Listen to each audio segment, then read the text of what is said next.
একজন কৃষক কৃষিকাজের মাধ্যমে তার অভাব অনটন দূর করতে না পেরে সালাত আদায়কালে আল্লাহর কাছে অতি বিনীতভাবে কিছু ধন দৌলত তার চুলোর ঘরে পাবার নিবেদন করে।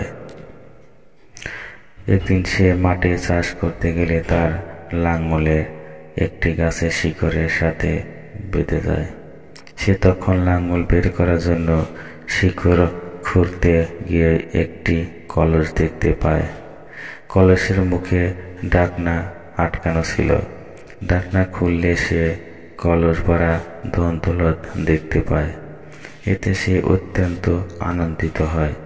কলসটি বাড়ি আনার সিদ্ধান্ত নেবার সাথে সাথে তার মনে পড়ে যায় সে ধন দৌলত পেতে চেয়েছিল তার চুলোর ঘরে, এখানে নয়। তাই সে ভাবল আল্লাহ পাক সম্ভবত তাকে পরীক্ষা করছেন। এ কারণে কলসটি পূর্বের অবস্থা রেখে সে বাড়ি চলে আসে। বাড়ি এসে অনিচ্ছা সত্ত্বেও সে তার স্ত্রীকে ঘটনাটি বলে। স্ত্রী তখন তাকে ওই ধন দৌলত আনতে অনুরোধ করে। সে কিছুতেই ধন দৌলত আনতে রাজি হলো না।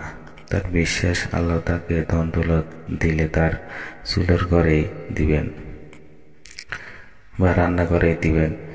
স্ত্রী তাকে অনেক গালমন্দ করে। তাকে রাজি করতে না পেরে তার এক প্রতিবেশীকে ওই গুপ্তধনের খবর বলে দেয়। কোথায় আছে, কিভাবে আছে সব বর্ণনা তার স্বামীর কাছ থেকে শুনেছিল, সেভাবেই সে বলে দেয়। প্রতিবেশী লোকটি উৎসাহ বুক বেঁধে কোদাল হাতে নির্দিষ্ট স্থানে ছুটে যায়। অল্প মেহনতেই সে কলসটি দেখতে পায়। কিন্তু কি আশ্চর্য, কলসে তো কোনো ধন নেই, আছে শুধু কলস ভরা বিষধর সাপ। লোকটি রাগ হলো।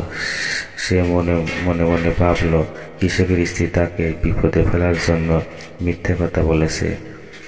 তাই সে প্রতিশোধ নেয়ার উদ্দেশ্যে কলসটির মুখ ভালোভাবে ঢাকনা দিয়ে ঢেকে কলসটি বাড়ি নিয়ে এলো। রাতের অন্ধকারে সে কলসটি কৃষকের রান্নাঘরে মুখ খুলে রেখে দিল। রাতে কৃষকের স্ত্রী রান্নাঘরে যাওয়া মাত্র তাকে সাপে দংশন করে। রাত ভোর হলো। কৃষকের স্ত্রী রাধার কাজে চুলোর ঘরে গেল। সে আশ্চর্য হয়ে দেখল চুলোর চতুর্পাশে ধন দৌলত ছড়িয়ে ছিটিয়ে রয়েছে। সে তার স্বামীকে ডেকে আনল। স্বামী বলল, আমার মনে বিশ্বাস ছিল আল্লাহ পাক আমাকে ধন দৌলত দিয়ে আমার রান্নাঘরেই দিবেন। আমি আল্লাহর কাছে সেই প্রার্থনা করেছিলাম। স্ত্রী স্বামীকে গালমন্দ করার জন্য তার নিকট ক্ষমা চাইলেন। এখন থেকে পরম সুখে স্বামী স্ত্রীর দিন কাটাতে